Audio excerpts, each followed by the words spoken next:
Gentlemen, and now I would like to tell you about safety briefing for emergency situation. Why it's so important? When emergency situation happen, people will get panic, don't know what to do.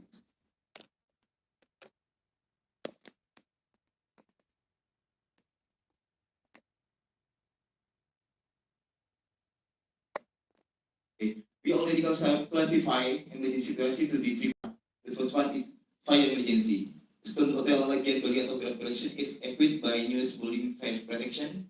The first one is smoke detector, the second detector, and the third fire extinguisher. In case of fire, please don't panic. Please leave the room and follow the exit sign in back of you. We have to exit sign and follow hotel associate to the assembly point. Our assembly point for fire emergency in lobby area. And the second earthquake emergency. When the ground starts shaking, please don't panic. Duck or cover yourself under the table. Please only evacuate after the shaking stop. Cover your head using hand from any fall debris like this and under the table. The third tsunami emergency. When hearing a tsunami announcement from the hotel public announcement system, please don't panic, don't run outside, follow hotel associate, they're wearing orange vest to evacuate assembly point at ballroom rooftop area. Our ballroom on fourth floor.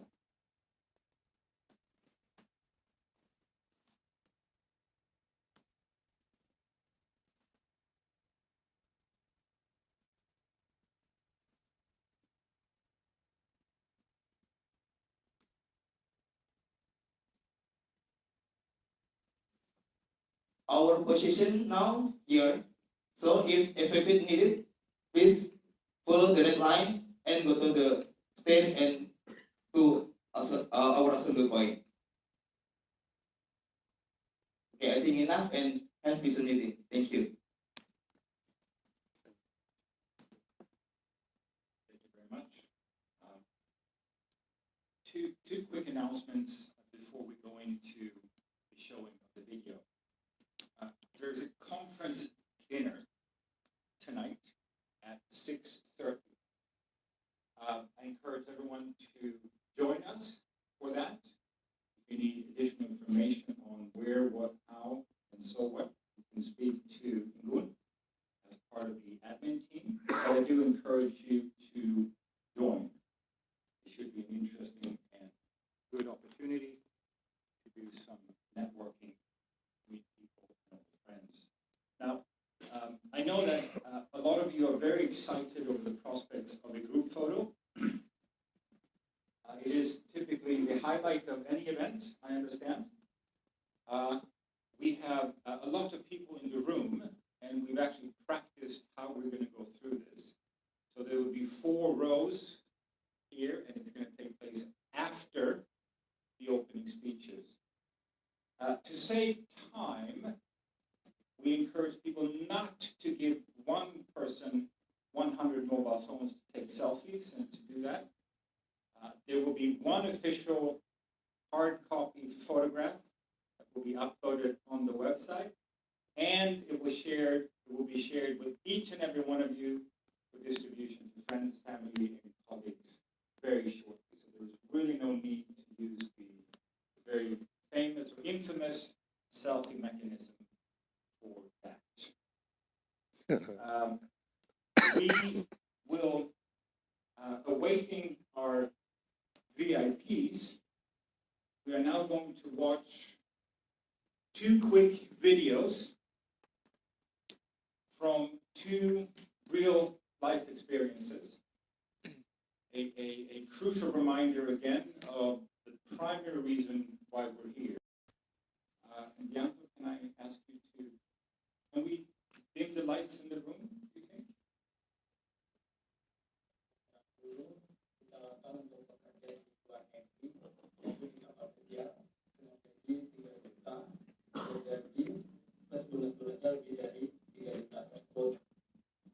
Jadi terima tawarannya tersebut alasannya karena memang di kampung saya itu susah untuk mendapatkan kerjaan.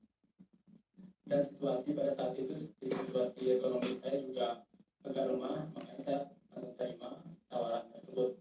Akhirnya saya di Jakarta sekitar 3 bulan saya menunggu. Akhirnya saya diberangkatkan. Sebelum saya diberangkatkan itu bikin dokumen kayak paspor, IKTKN, buku pelaut, itu jadi. Padahal saya nggak pernah mendapatkan pelatihan, tapi buku pelaut sama SKRD saya jadi semua. Itu semua dikasih pada saat di bandara. Akhirnya saya diberangkatkan ke Captain Afrika Selatan. Sebelum nyampe Captain Afrika Selatan itu saya transit di Johannesburg. Nah, sekitar 15 menit saya transit di Johannesburg, saya lalu terbang ke Captain Afrika Selatan.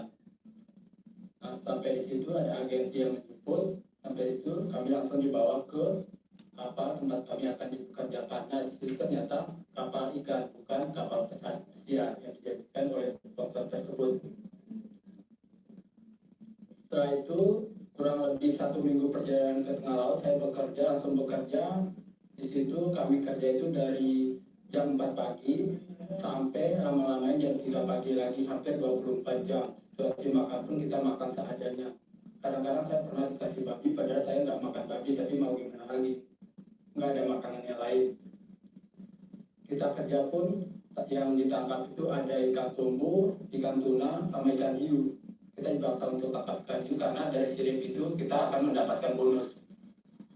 Selama 5 bulan tersebut saya nggak pernah sandar sama sekali, hingga akhirnya kami sandar ke Captain lagi.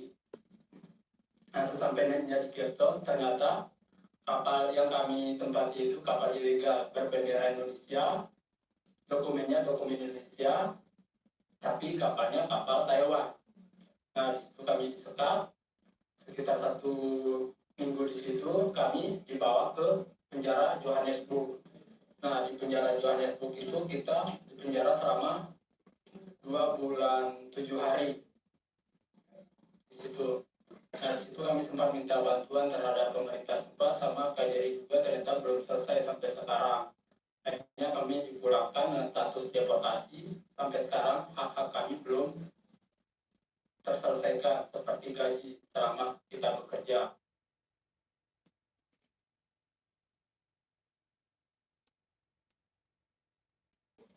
Kemarin pas saya mengalami problem, saya pulang karena saya menuntut hak saya bekerja istirahat. Udah sejamnya istirahat, kita diberi waktu istirahat, suruh bekerja. Terus saya menantang mandor tersebut. Nah, saya telepon ke Indonesia perusahaan ini, gimana saya diperlakukan seperti ini, saya untuk ini permasalahan bekerja di besar, tapi saya barangkali tidak menjadi besar, saya tahu dulu. Oke, nanti saya bantu. Tapi setelah oke tidak ada kabar apapun, perubahan apapun, malah saya dipindah kapal, minta tolong ke KJRI, ya kan, Indonesia di embassy di Fiji. Ya, keputusan dari Fiji ya gini aja, kalau mau pulang kamu harus bayar tiket. Nah, jadi apa boleh buat, daripada saya dibudak seperti itu, lebih baik saya pulang.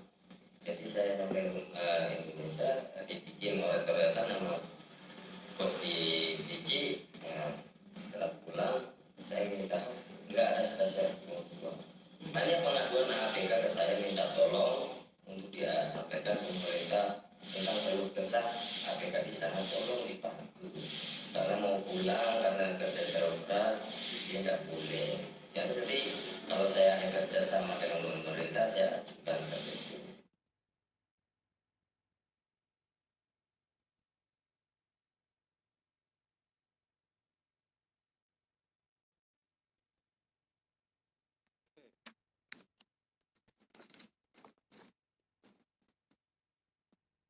Okay, so we saw 2 very real life examples.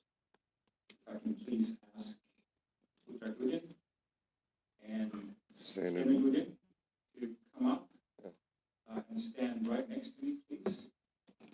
I would like to highlight these 2 gentlemen's experience and to put it in real focus and remind everyone that the real reason why we are here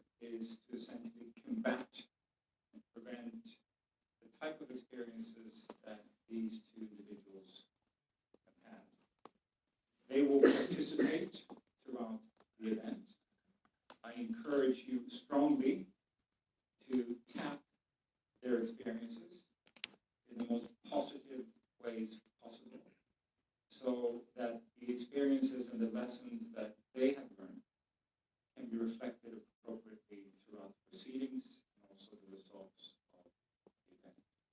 So I thank you very much for sharing your experiences, and I think we can offer these two gentlemen a round of applause.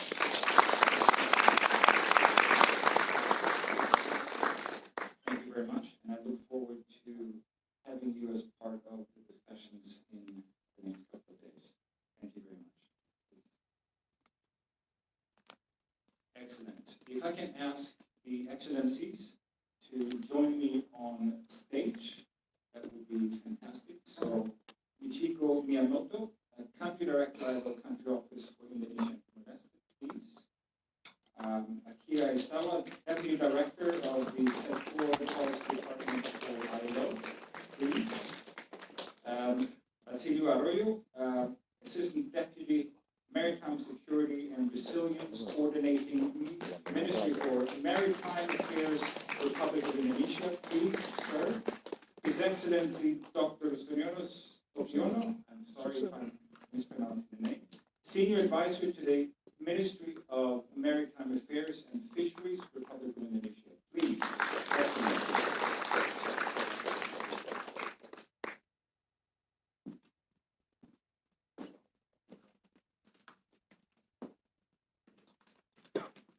And to help us formally open the conference, I kindly invite Michiko Miyamoto, Country Director, Ilo2 Country Office for Indonesia and Timor-Leste, to give some opening remarks. Please.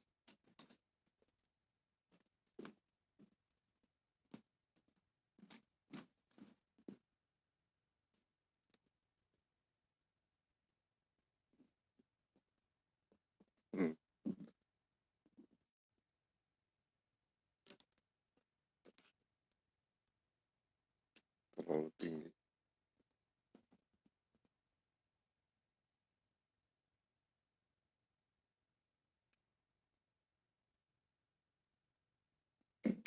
Yes.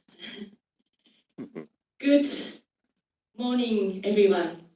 Morning. Welcome to Indonesia and Bali. For those traveled from abroad, I hope you had a pleasant journey.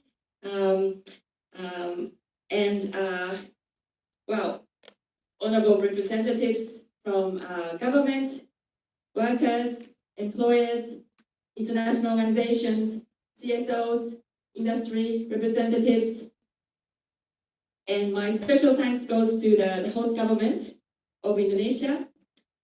We have today a representative from coordinating Ministry of Maritime Affairs, Ministry and Fishery, and we also have representative from Ministry of Manpower, today from International Corporation.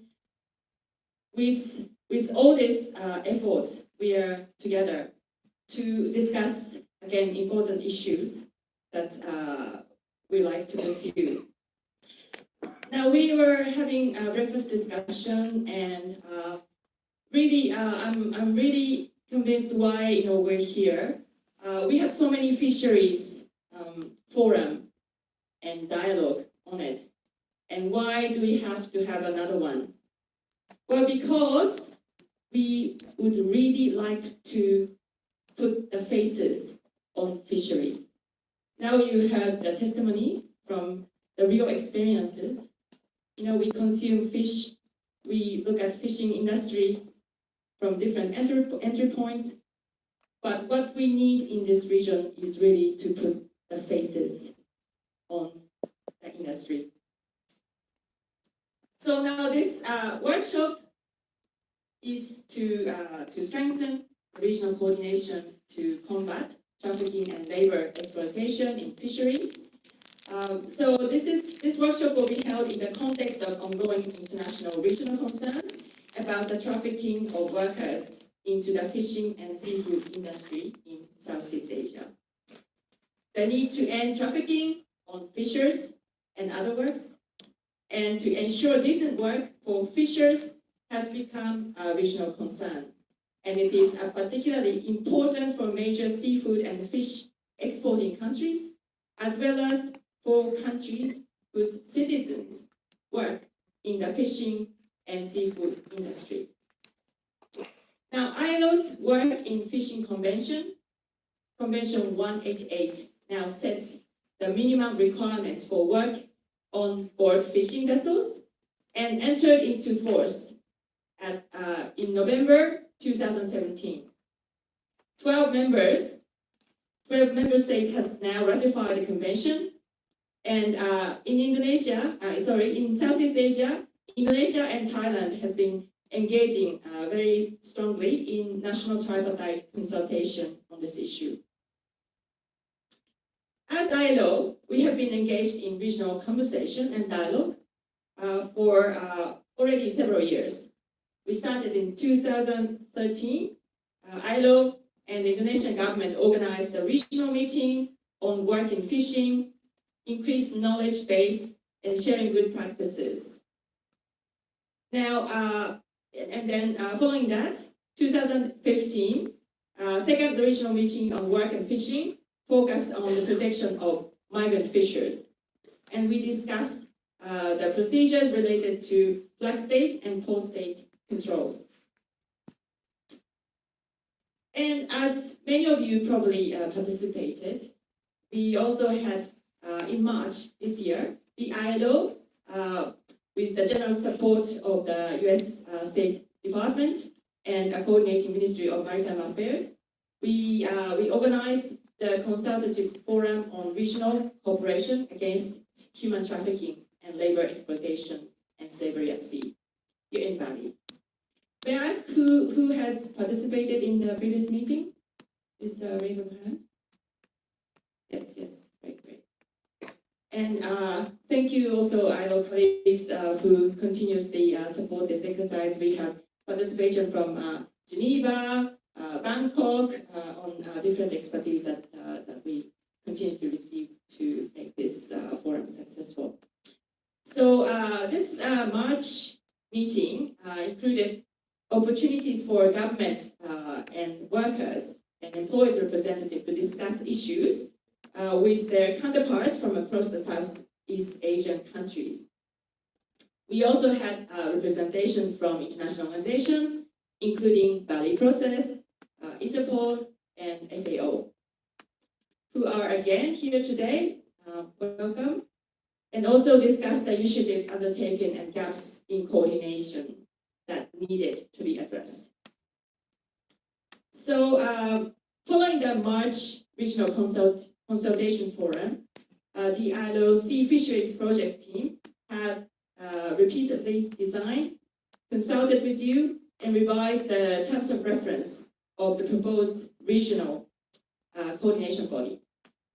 Taking into consideration of many of your suggestions from meetings and national consultations around the regions, the current terms of reference for the Southeast Asian Forum to end trafficking in person and forced labor fisheries, referred to as Sea Forum for Fisheries, captures many of the discussion that ILO office had with the tripartite partners over the last years. Now, this workshop is an opportunity to build on these achievements. The main objectives this workshop on the regional coordination body can achieve would be, first, to continue the conversation and dialogue about how regional coordination can best work by finalizing the terms of reference, setting up a structure for engagement between the stakeholders in the region. Second, to set up concrete steps and actions to be taken towards formal inaugural meeting of the Sea Forum for Fisheries in 2019. Third, to set out substantive area of work for Sea Forum for Fishers through the working groups, and to establish work plans and structures for those working groups. These substantive areas of work will reflect the previous discussion on the priority concerns in this region that are expressed by you. Finally, to incubate and nurture working relations among stakeholders with common interest in the region, to enable ongoing cooperation across the region to end trafficking and forced labor in the fishing and seafood industry. So we're delighted to have everyone again to make a further step forward. As you know, ILO will celebrate. I wonder how many of you know how old ILO is. We're actually almost 100 years old. We're a very, very old organization. Next year we will celebrate the centenary, which means we have been contributing for the improvement of world work for the last 100 years. And this is a really important turning point for our organization as well. How we could best address the issues that needs further priority and commitment. How do we strengthen regional cooperation on selected prioritized issue? I was just attending a meeting just in Bali for this weekend, and I see some of you here. I was attending the Ilo2 meeting on protection of migrant workers. Ilo2 is an ASEAN Council for Trade Unions. It's really encouraging that many regional bodies network is becoming active for the protection of workers in different